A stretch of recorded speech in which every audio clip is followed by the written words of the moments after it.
सहस्रशीर्षम् देवम् विश्वाक्षम् विश्वशम्भुवम्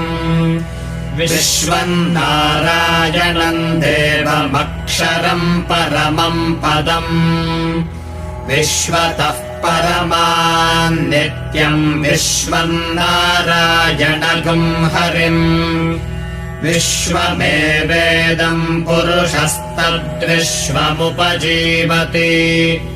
पतिम् विश्वस्यात्मेश्वरगुम् शाश्वतगुम् शिवमच्युतम्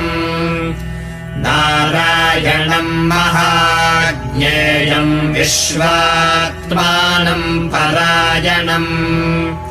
नारायणपरो ज्योतिरात्मा नारायणः परः नारायणपरम् ब्रह्म तत्त्वम् नारायणः परः नारायणपरो ध्याताध्यानम् नारायणः परः यच्च किञ्चिज्जगत्सर्वम् दृश्यते श्रूयतेऽपि वा अन्तर्बहिश्च तत्सर्वम् व्याप्य नारायणस्थितः अनन्तमव्ययम् कविगुम् समुद्रेऽन्तम् विश्वशम्भुवम्